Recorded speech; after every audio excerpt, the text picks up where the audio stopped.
So it'll say live, going live. You are live. Me six over on the Discord. Do you have a Discord? Do you know what Uh, Discord is? no, I do know what it is. No, I don't have one. No. It's a server. A lot of times Oh, it's used for gamers. We actually use it to talk while we play. yeah, my We play. kids use it. Yeah, my kids use it. That's where I've heard it. Yeah, they play Mm-hmm. online games. They have Discord. Yeah. Mm-hmm. Yeah, Mm-hmm. I'm just naturally full of Discord anyway. So The Discord is awesome. So, okay, we're live. Hey, everybody, Johnny Beane here. Welcome. It is June 26, 2022, 11:03 p.m. Eastern, 8:03 Pacific, out here in California. You're in California, right? yeah, I am. Yeah, I'm just south of San Francisco. Yeah. Right on, right on. Well, we'll get into this. Here we go. This is Johnny Beane TV.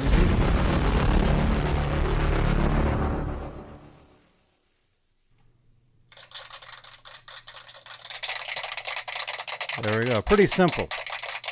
Awesome. Pretty simple introduction.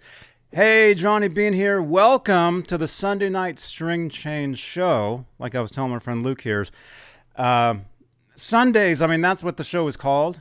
But I'm kind of rearranging. I'm kind of changing things up. So I'm looking to do more interviews, more talks Cool. with rock stars. You know, that type of thing. So here we are. Everybody, welcome Luke Skyscraper James to the show. Thank you, Johnny. Thank you for having me on this show. I appreciate it.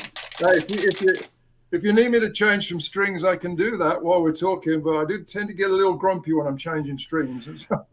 Oh, it's all good, man. It's all good. And hey, hopefully my internet seems like it's kind of weird tonight. I don't know. So as long as you can hear me, I I might look can kind of hear. strange at some point, but as Yeah. long as you can hear me, it's okay. Because by the way, this is a podcast.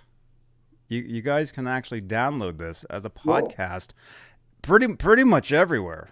I mean, everywhere Right. you get your favorite podcast, you know, over on iHeart, Spotify, Apple Podcasts, Stitcher, you know, Cool. all the happening places. But let's make this a real show. Let's say hello to the top tier of channel members. We have channel memberships here on Johnny Beane TV, here on YouTube. The executive producers are the top tier are Dave Ennis, Vinyl Freak 5150, Mike Neese, Music Therapy Laz, Majestic PB&J Cat, Wayno, Stevo 5150, False Flag, Sherman Callahan, Andy Carson, Michael B, R Habs, Warlag, The Chad, Lawrence Christensen, Lenny Lou and Mary, James Gum, John Moronic, Paul Martin Woods, Stephen Franklin, Fabulous Disaster, Michael Smith, the Captain, Thomas Santiago, Joe Christian, Jim Ray Hawkins, David Allen Wright, and Steve Carmichael. That is the top tier of channel membership here on Johnny Beane TV. Here on YouTube, if you'd like to become a channel member, click that join button right below the 6 thumbs ups. Thank you so much, you guys. And if you'd like to help support the channel, support these shows, any super chats will change the color of my lights. This is called the guitar. Luke. This is called the guitar noir. Oh, the guitar armoire. I like it The like an guitar. armoire. Like an Yes, it armoire is. for guitars, It's an man. armoire with guitars in it. I love it. I love it. That's what they should be for, and then a separate one just for your stage clothes, dude. Absolutely. Yes, I know. That's good. So there you go. There you go. There's the guitar noir, and let's just get into it, man. All right. All right. Well, First for of all, anybody, yeah. First of all, go ahead. let me just say thank you so much for being here. We've kind of followed each other. Well, it's a small world. Yeah. I mean, I've seen your posts online for as long as I've been online. Yeah. I've been there. Almost. I've been At there. least 15, maybe 20, quite a while. Yeah. Quite a while. But we actually go back further than that.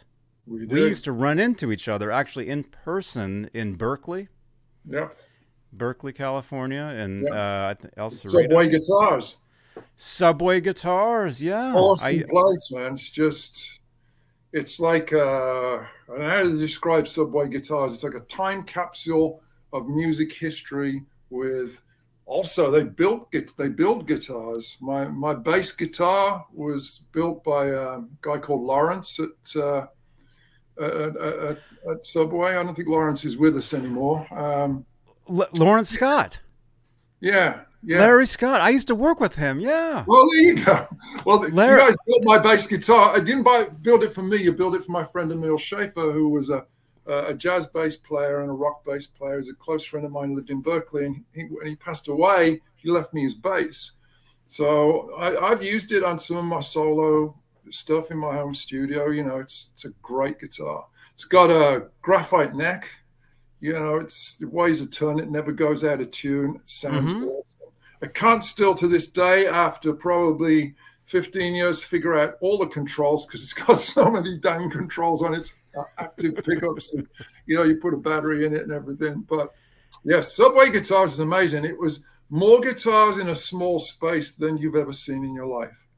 And yes, the reason that I'm called Luke Skyscraper James is because I took back the name I was teased with at school. I've been 6'9" since I was 18.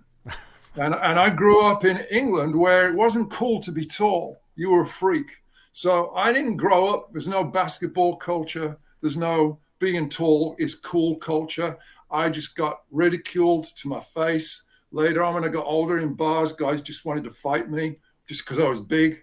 You know, whether they won or lost. I'm not really a fighter. I'm a musician. Mm-hmm. So I kind of reclaimed that name that caused me so much pain. And now it's causing me a lot of joy. So that's where the skyscraper came from. Yeah. The other thing where it came from was back in 1978, I was in a band in Birmingham, England called Fáshiön Music. And we were probably one of the first bands to incorporate reggae, techno, and punk. But we didn't just incorporate them into our set. We would incorporate all three into one song, and nobody else was doing that at the time. And everybody had a silly name then, you know, Johnny Rotten, Sid Vicious, Rat Scabies, and I'm thinking that was when the Luke Skywalker Star Wars movie first came out, I think. Mm-hmm. So Luke Skyscraper, you know, I became Luke Skyscraper. And then we caught the attention of Miles Copeland, the manager of the police. And then that was the point where I started taking myself altogether too seriously, because instead of being Luke Skyscraper, I suddenly became Luke Sky because I thought it sounded more professional. What an idiot. Anyways. But we for 2 years, we were kind of one of the go-to opening bands for a lot of Miles Copeland's acts or acts associated with him. We opened for the Police on the Message in a Bottle tour in the UK when it was number one. Wow. But the first gig we ever did was at King's College in London, right around the time when Roxanne first became a hit. We did the Nashville Rooms in London with them, and it was mobbed because now they were famous. We toured America with them. We toured here with them. That's how come I fell in love with San Francisco. Because having seen the whole of the USA, I don't know how many times in a van, you know, driven across it backwards and forwards, up and down. You know, one night we're playing to 8 people in a bar somewhere. The next night we're playing the Hollywood Palladium opening for the Police. It was an amazing set of adventures. And actually, it's all in this book. Oh, look at that. Below, it's called Stairway to Nowhere, not Stairway to Heaven. Stairway to Nowhere, and it's kind of the arc of what Miles Copeland did was he got all these bands around him and he used them to open for the Police at various times while promising all of them, your guys are going to be next, you know. And nobody was next until he got to the Go-Go's, you know. I mean, we did gigs with the Cramps, the original lineup of the Cramps. We played with the Ramones. My first gig in New York was at CB. My first gig, well, I'd never been on an aeroplane, and I landed in New York. And the next night, we opened for Patti Smith at CBGB's, and it kind of like went from there. So sometimes I'd be playing to 8 people. We'd be playing to 8 people in a bar in Milwaukee. Sometimes, you know, I mean, the Ramones were my heroes. They didn't tell me they were on the bill. It was the Police, the Ramones, and Fáshiön. So we get to, and it was this huge place, Bansfield, I think it was called, somewhere in Ohio. And we walk in the afternoon, and we walk in, and I see this drum kit and this flag on the stage, and I'm like, wait a minute, did they play here last night? And are they playing here tomorrow? Or no, they're playing here tonight. You know, you're going, and then the Ramones are gone. I'm like, oh my God. So it was really weird. Man. I found myself in a dressing room with the Ramones, and we're both just kind of sitting there, kind of, hi guys, how's it going? Good. How are you? Good. I'm good. Nobody knew what to say to anybody. They didn't know who we were, but we were all a bit sort of like, you know, meet your heroes. Don't say anything too stupid. So basically, don't say anything much at all, you know. But, so yeah, I had an amazing time, but it did nosedive towards the end, and I think in 1980, in the middle of 1980, I just basically I was a bad boy. I ran away from the band. We were supposed to play the Milton Keynes Festival the next day. But I went to the studio, got my guitar and amp, took it round to a local hock shop, bought a train ticket to Bordeaux in France, dropped a letter through the manager's mail slot saying, I've had enough of this, I'm going to New York. And I went to Bordeaux. So that caused a little bit of consternation, but not too much. You know, it's not, nobody's as important as they think they are in these situations, you know. Fáshiön went on to have 3 other incarnations. They kind of turned into this kind of a more like a funky kind of sometimes disco-y sort of band. And I'm actually good friends with one of the guys who replaced me, Dave Harris, D. Harris, he's a good friend of mine on Facebook. And he's tall and he looks a bit like me. So they found somebody who looked a bit like me and then completely changed the music. But wow. I went off to be a musician. What I got was a crash course in what being sort of truly famous was like, because I was so close to seeing it, you know. Like pretty quickly. Really quickly, in a space like really quick. Years. Yeah, that's what it sounds like to me. It sounds like, whoa. Yeah, and it's not what you think, you know. And I thought, well, but I've always been a musician. It took me 9 years to get to this place since I left school, and to get this deal and to be in this band. But you know, I had a very interesting conversation here in San Francisco with Jack Cassidy. We played with SVT at the Mabuhay Gardens. And he's a great guy. And I only recently found out he was the bass player on Voodoo Child on the Hendrix track. That was Jack Cassidy. Oh my God, I spoke to him. You know, I was like, it was my favorite song in the world, Voodoo Child, that recording on Electric Ladyland when I was about, I don't know, 16 or something. So anyway, I was talking to Jack. He's a really nice guy. And, you know, he's done Jefferson Airplane and Hot Tuner. And now he's doing SVT, which was his punk band. And he said, so why did you get into being in bands, you know? I said, well, you know, I love being a musician. I said, but I didn't want a day job. You know, said, yeah, those day jobs, man. I said, yeah, you know, I don't want people telling me what to do all the time. You've got to do this, you got to do that, you know, and you got to do that, be on time and be here at a certain time. And he said, yeah, man. He said, that's the straight world, the job, that really sucks, you know. And just at that point, our manager put her head around the door and said, Luke, you're on stage in 2 minutes. And we just cracked up. He said, so how's that working out for you in the music business, not being told what to do when, Luke? I'm like, yeah, you're right, man. Yeah, you know, it's like, and he said, the more famous you get, the further up that ladder you get, the less choice you get about where you are, when you are, what you're going to do. You know, sometimes depending on your deal, what you're going to say, what you're not going to say, you know. And so anyway, that was a little something.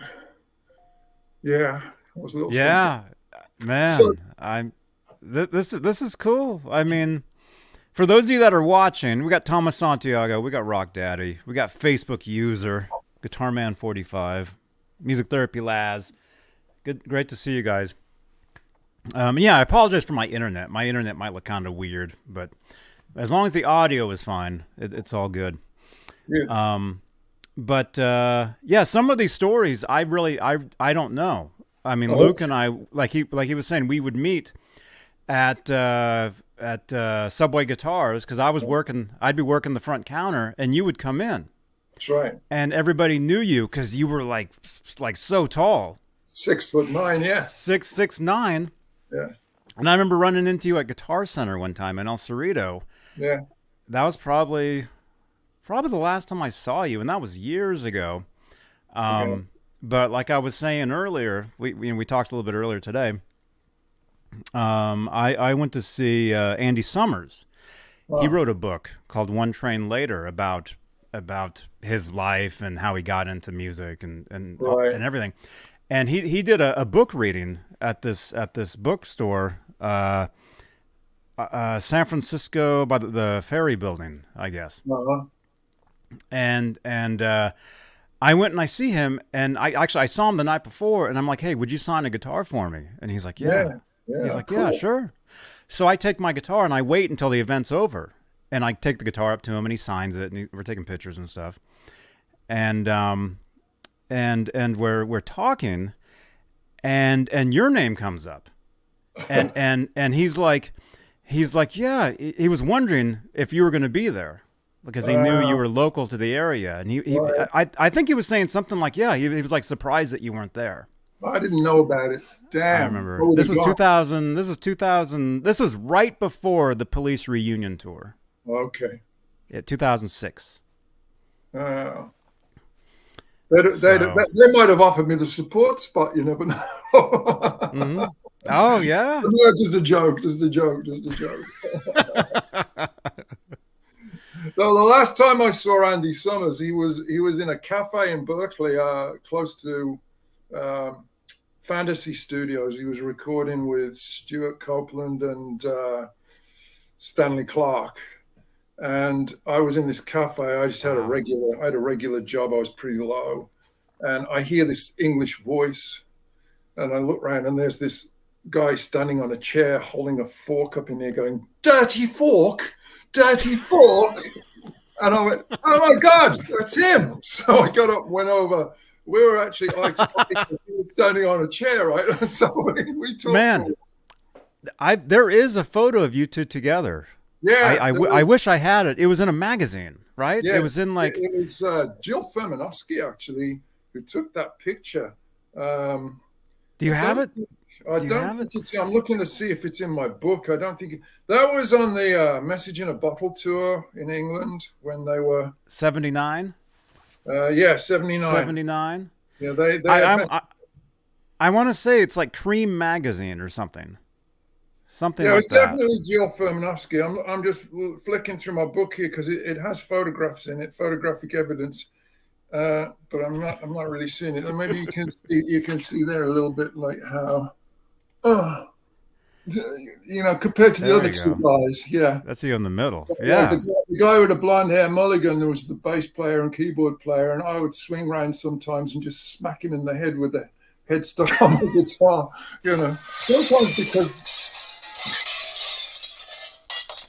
Sometimes by accident, but sometimes because I wanted to. Man. But I'm just wondering because there is a photo of you guys and of you and Andy Summers, and Andy's like this to me. Yeah, You he's know? about 5'1" or something, and I'm 6'9".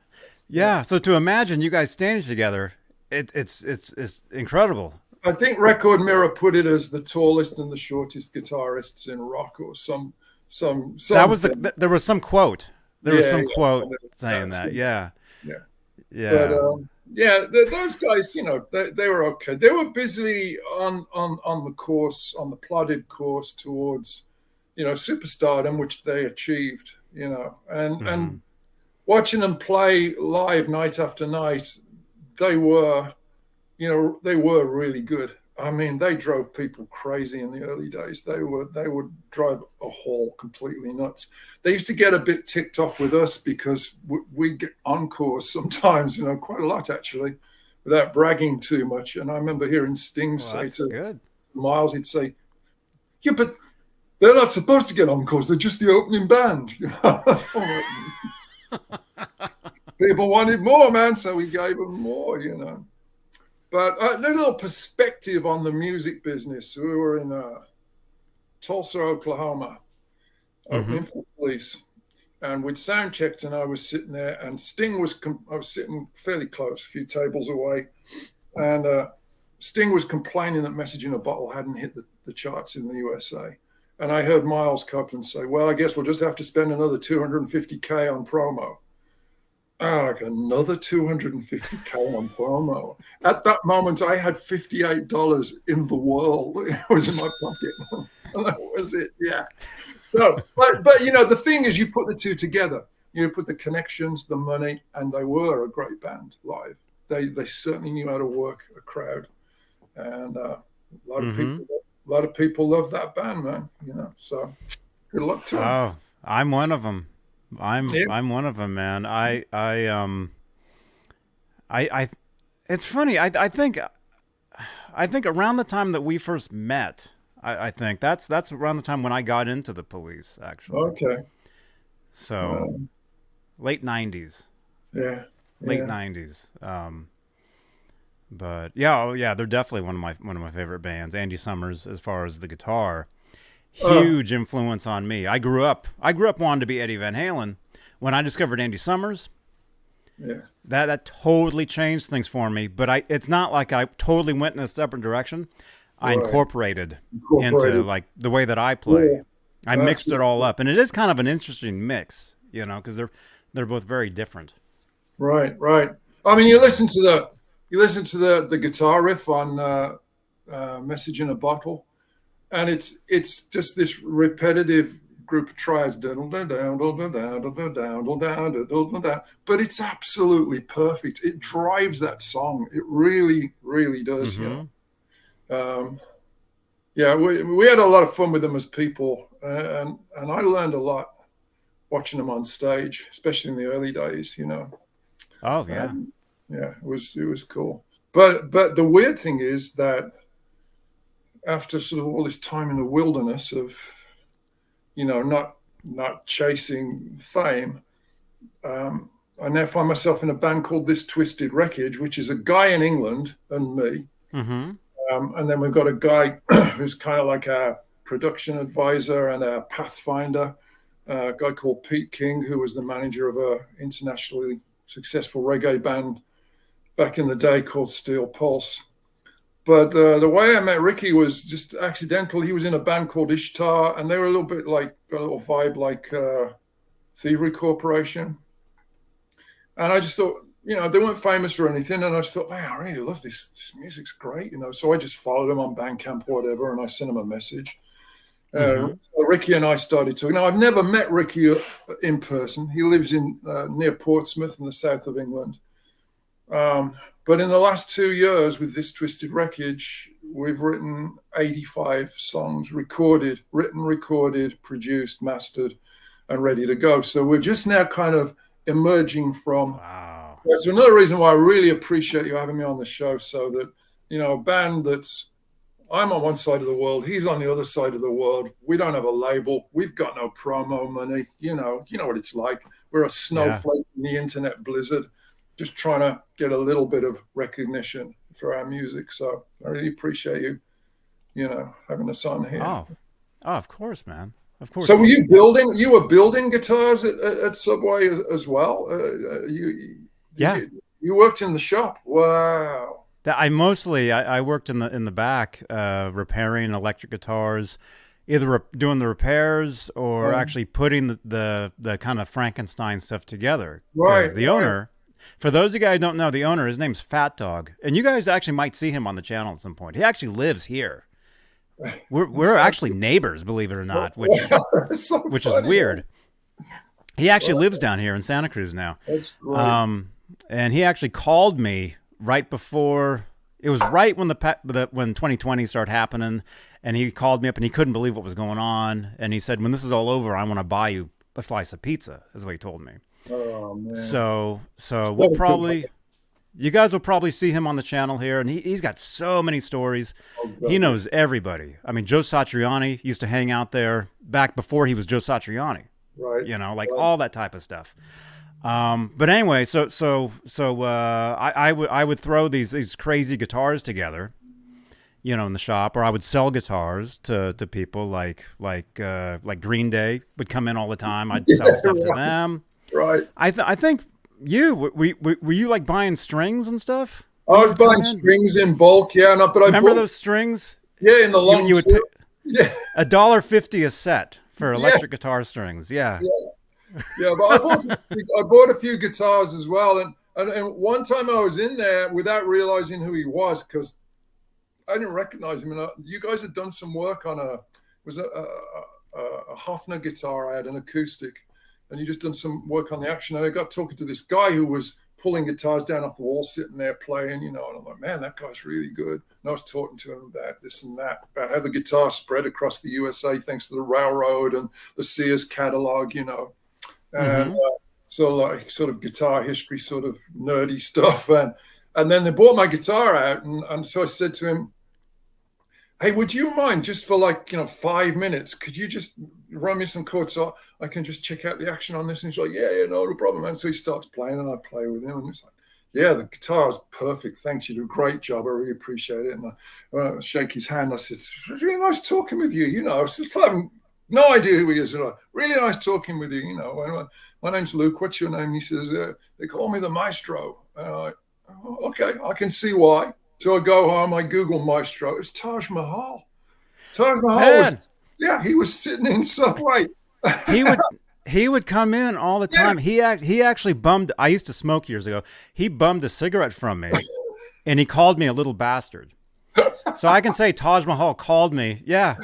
That is so cool. He would come in. His wife would come in because I think she would get like PA equipment or something. I think they put on their own shows or something. Right. But if you guys don't know who Taj Mahal is, explain to them who Taj Mahal is. Wow, God. Well, you go all the way back to a movie that the Rolling Stones made in England called The Rock and Roll Circus. And Taj Mahal was when there was the Rolling Stones, John and Yoko were there, the Who, and then there was the Taj Mahal band.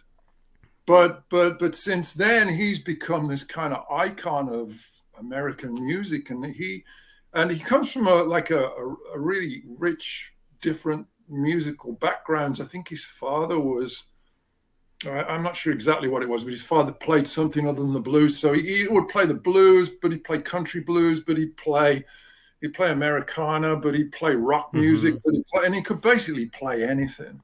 You know, he did an album with Ry Cooder. Ry used to come in all the time. Oh, Ry was always in. You guys, this store I worked at, all these people, all these rock stars would come in all the time. There's regular people. So like Luke, on all these shows I do, I talk about all this stuff, and some people think I'm full of it. They think, nah, that didn't happen.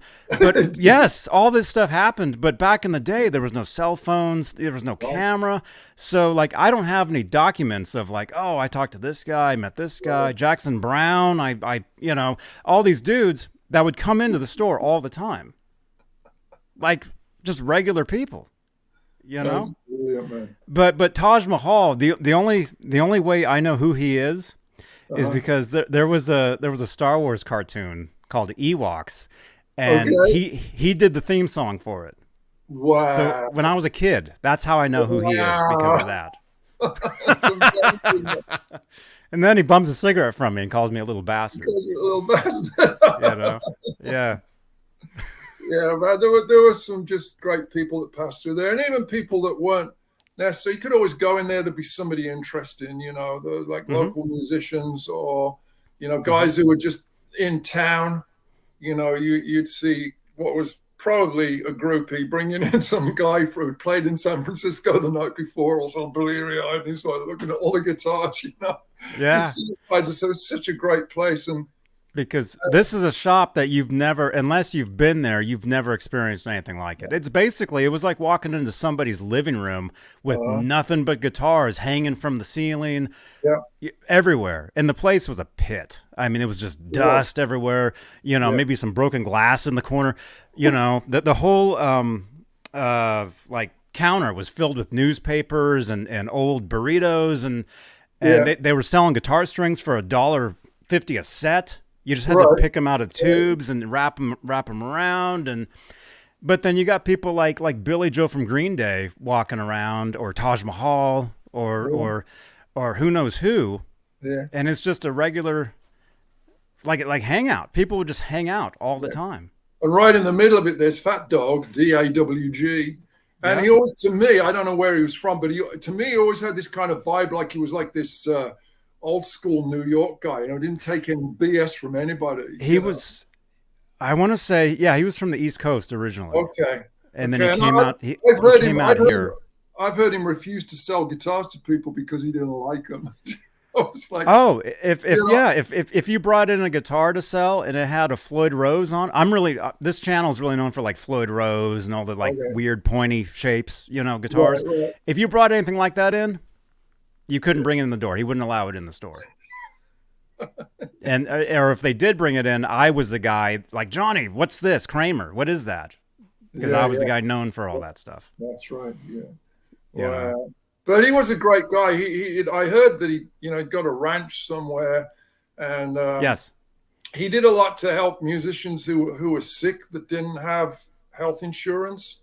So he almost had kind of like a hospice going a few times there, so that people could pass away with dignity. So they don't have a regular job. They've got no health insurance. So Fat Dog would say, no, and you come out to the ranch, and he'd get them medical care until it was their time to go. And so there was a real, he was very politically active as well. It was free Tibet all over the place. And man, the building was all painted with clouds, His car had clouds on it? The car was painted with clouds, yeah.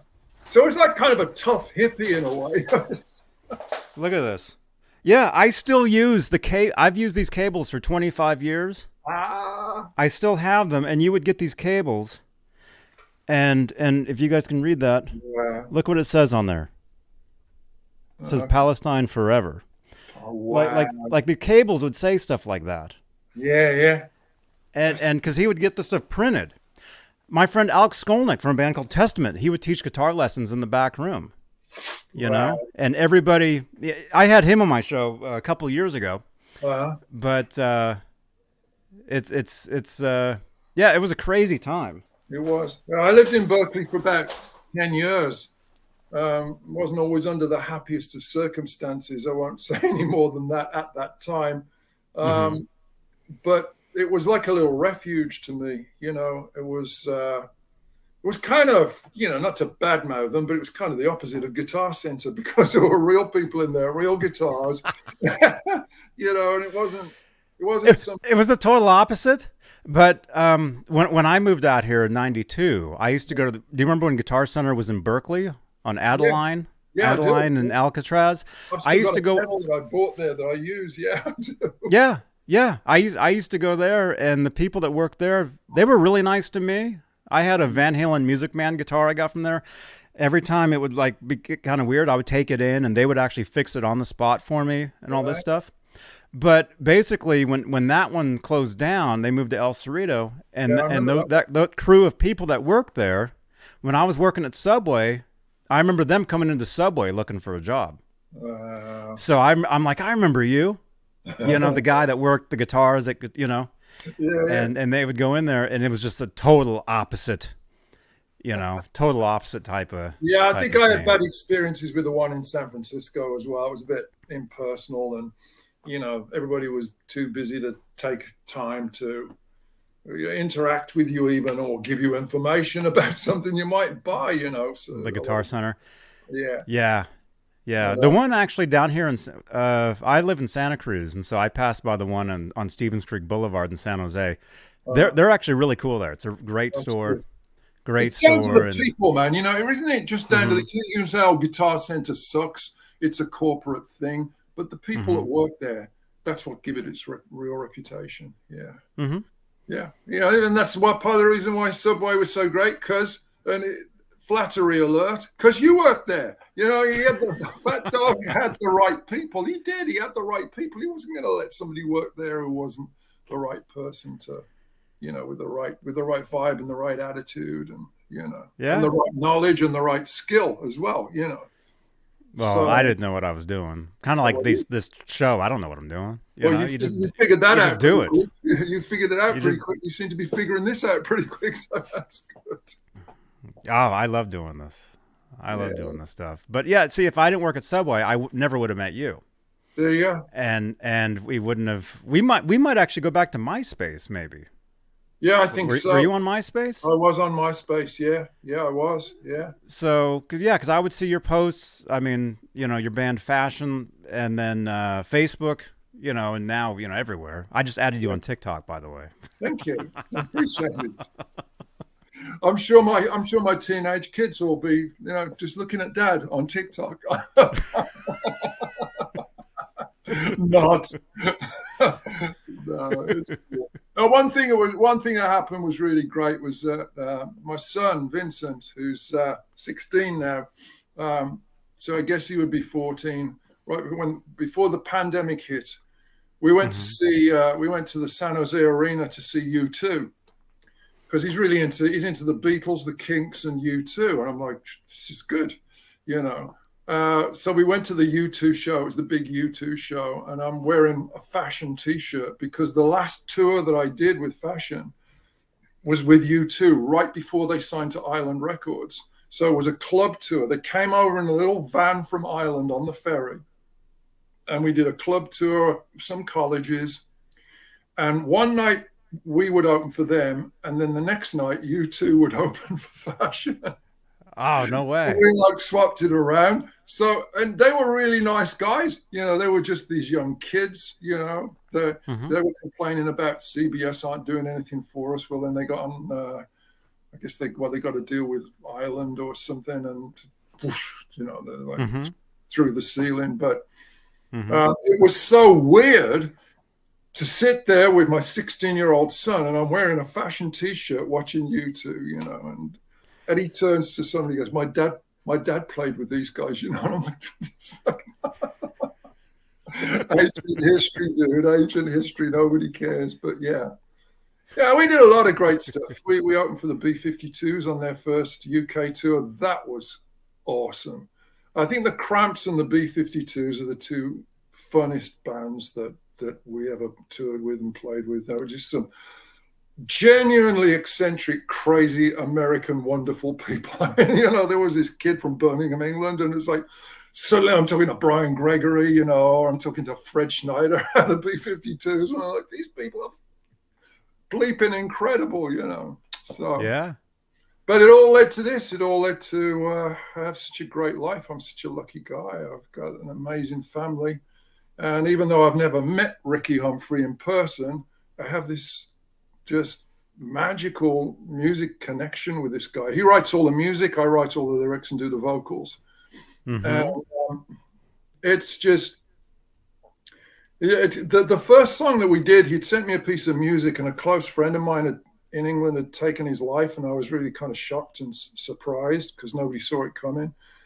And he'd written this piece of music, and so I was kind of 2 days later, I was really upset. So I did. It's the first thing he ever sent me, so I put it up on my machine, and I just armed a microphone and sang whatever came into my head, basically. And it ended up with being a song called "Forgotten Summer," about how could you forget the heat of summer? How could you do this? So it was kind of a grieving thing, but it fit. And then the next piece of music he sent me, I sang something, and then he produced it, and it fit, and then it just went from there. So this Twisted Wreckage, to be at this point in my life where by rights I probably shouldn't still be walking around, given my past and various medical conditions that I've overcome or am overcoming, to be at the age of 60, 70, however old I am,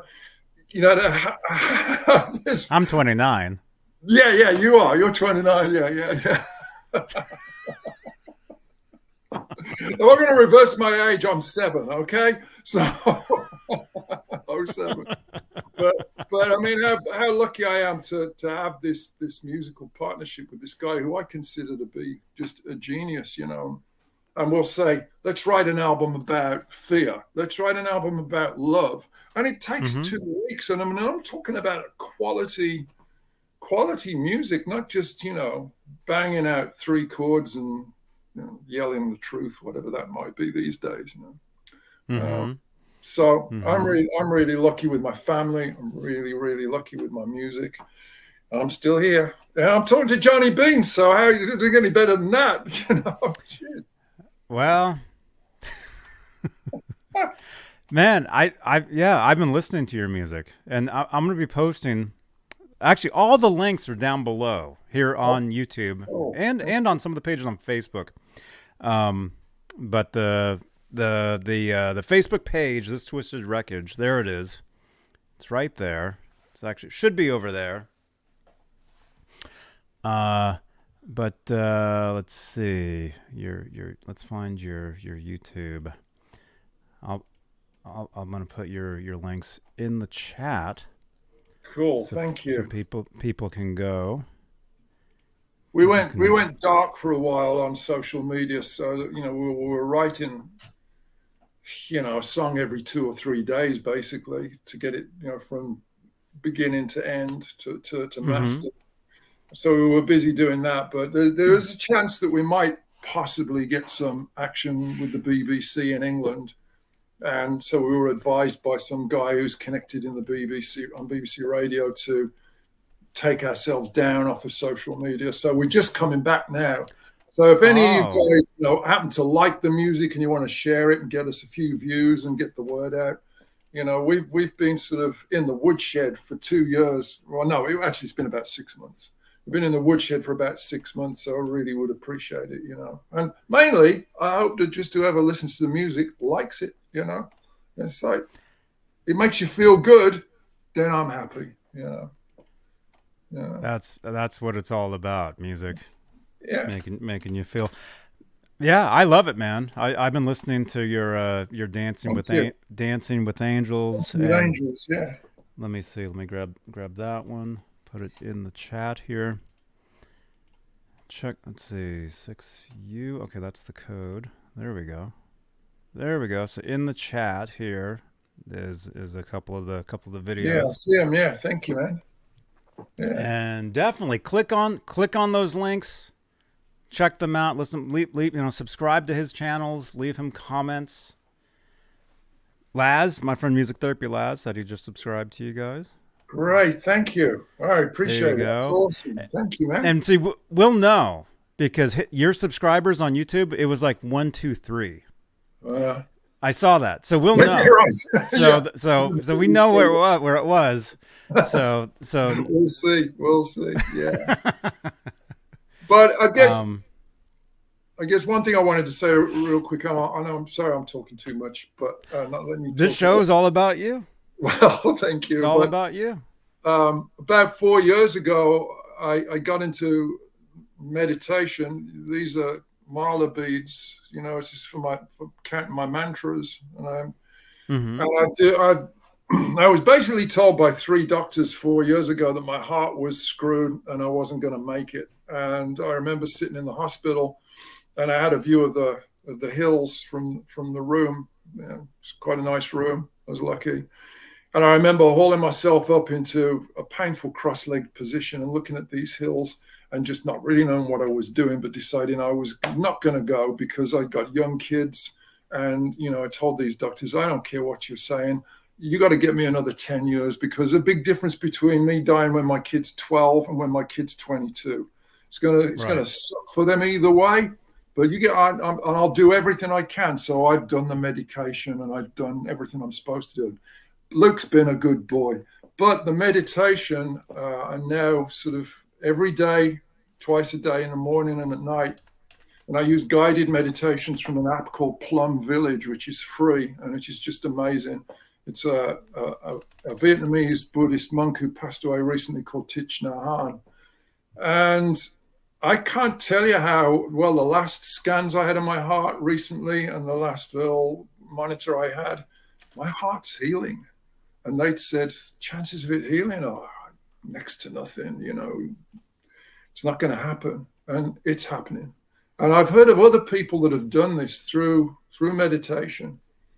And if nothing else, if you want to take a vacation from life and these days, who doesn't want to take just a 15-minute or a half an hour, just get away from it all? Meditation's a really great way to do it, and there's loads of instructions you can get, books and YouTube videos and stuff, So I never really thought I would ever get into anything like that. I never, I was always just too materialistic.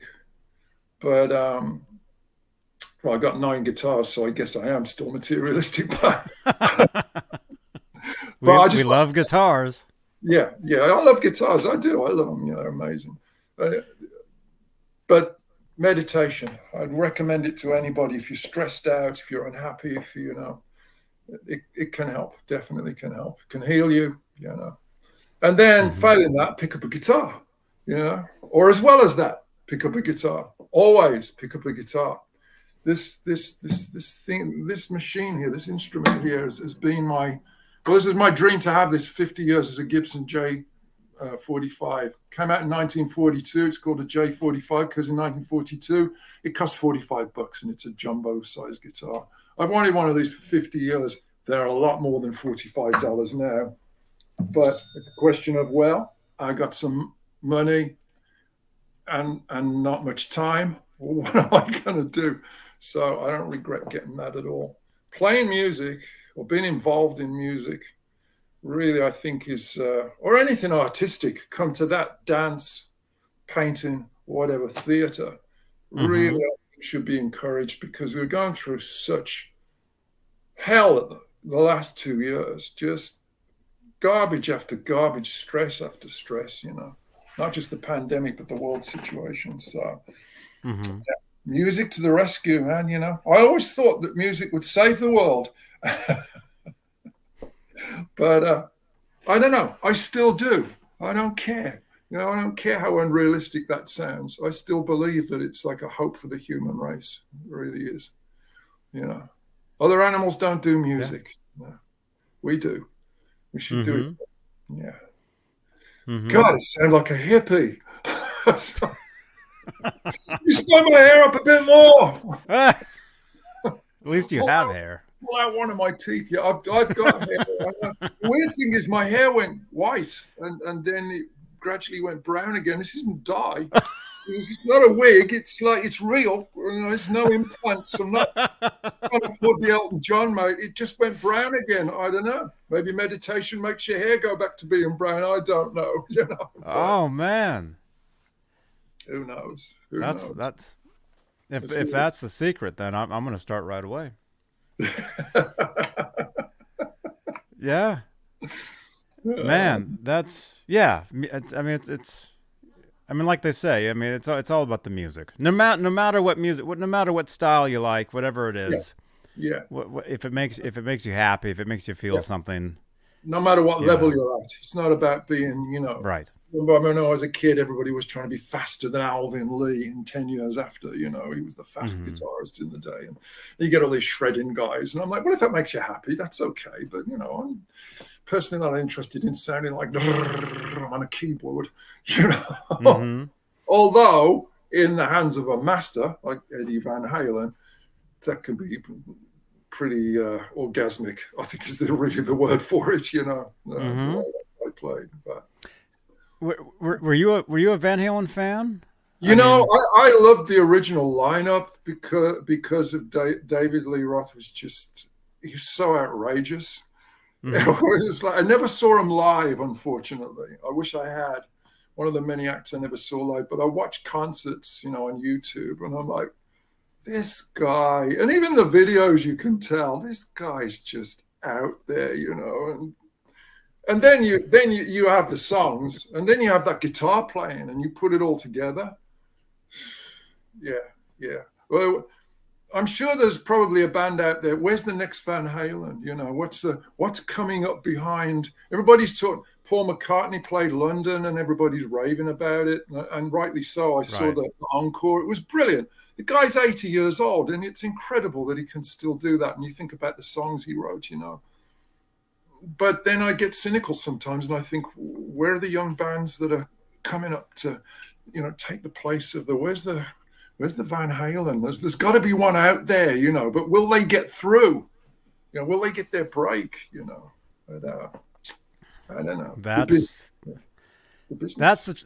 That's the trick. But I think anybody that gets through, you know, there's a reason. There's a reason why they get to wherever. I mean, whatever success is to you know, because there's different levels of it. There's different. Some people think I'm successful because I sit here on YouTube with a microphone. You know, I'm just normal. You're reaching out to people. You're touching people, man. It's dude, you are. You know, that's my definition. Just my opinion. You know. Yeah. It really depends on it's a point of view. But I think you know, what's the I've got, oh, well, speaking of, look at this guy. Oh, yeah. This is Ned. Hi Ned. This is Ned. He's pretty amazing. He looks pretty happy, yeah. He looks very happy. Yeah, we got a little dog, you know, and the dog, animals are such a great emotional bond with human beings. You know, they're pets, they really are. And my daughter's 17 now. Sometimes life's difficult for her.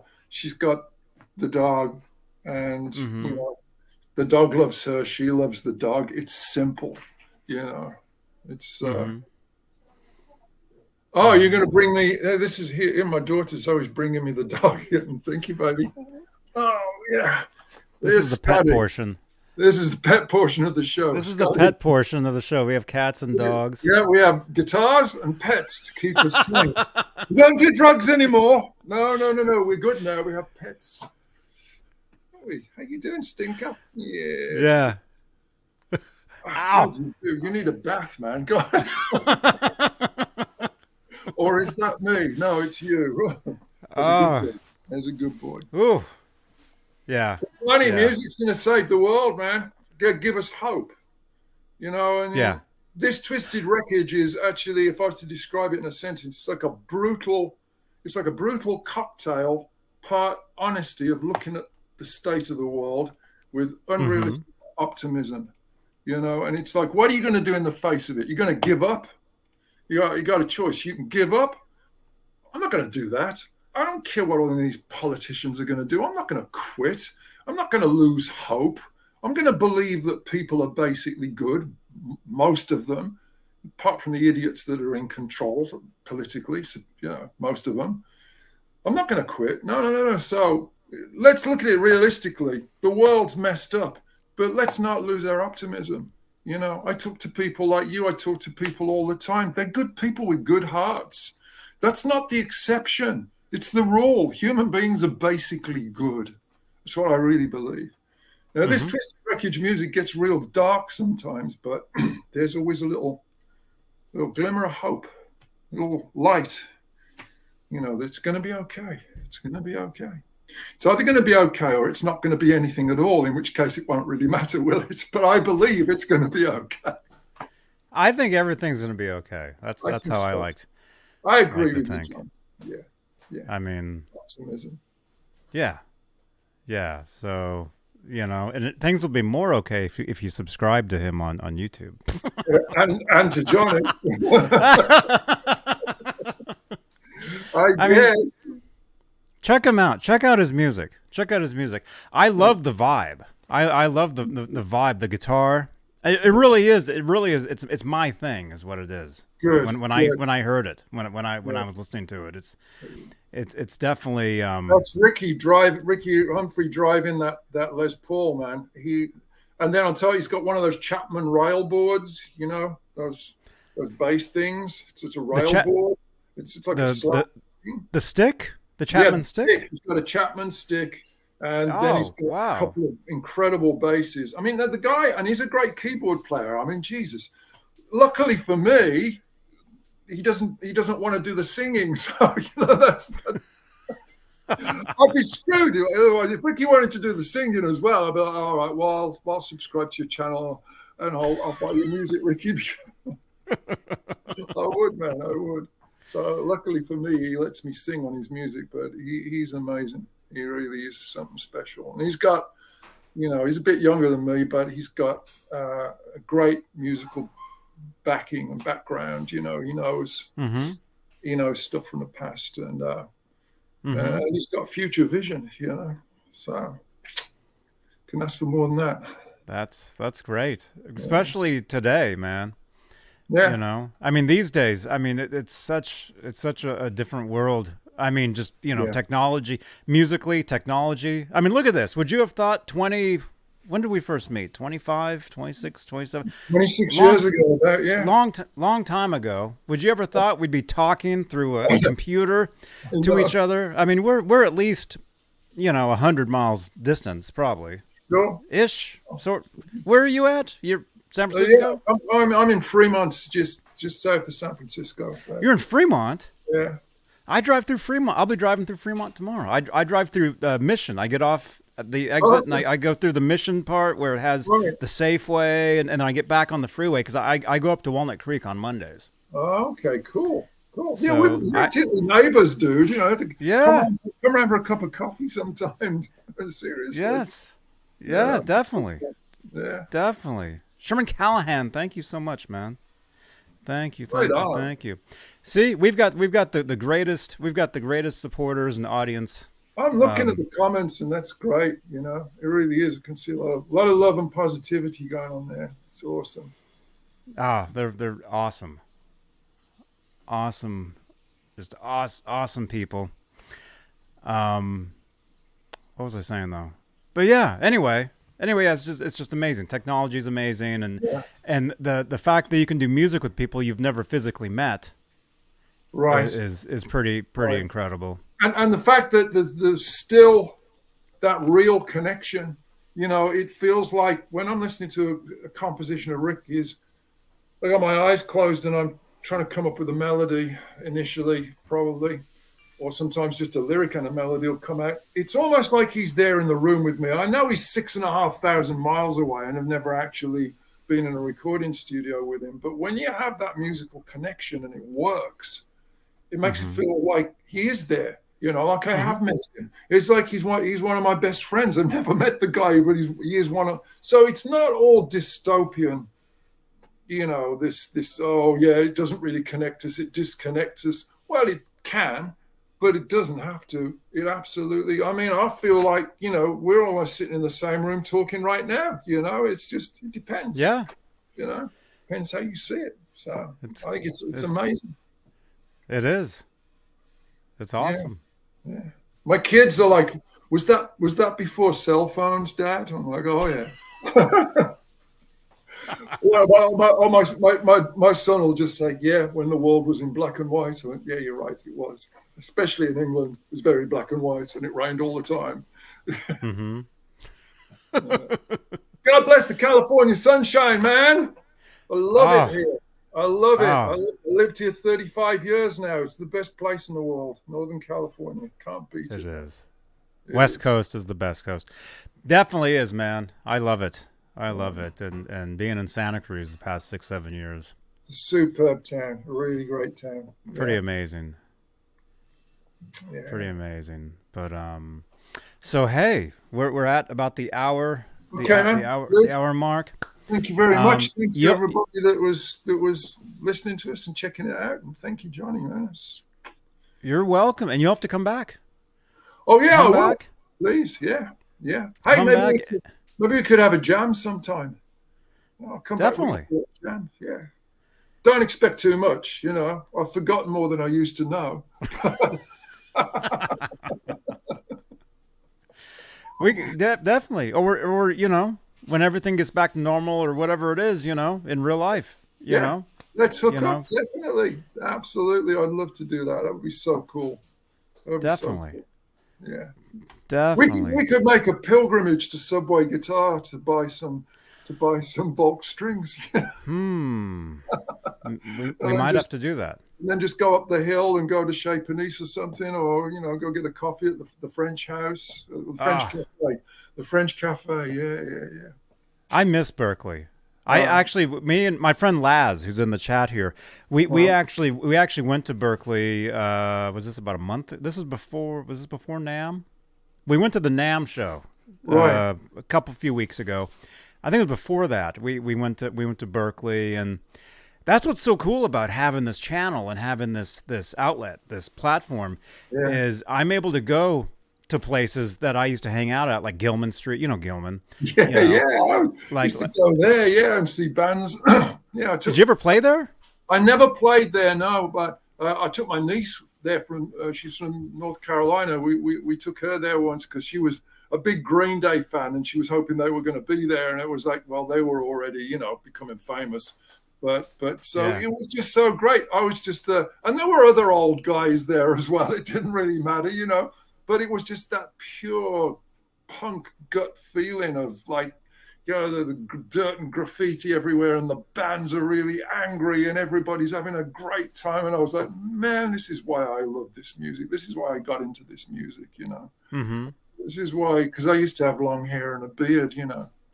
I did when I was a teenager.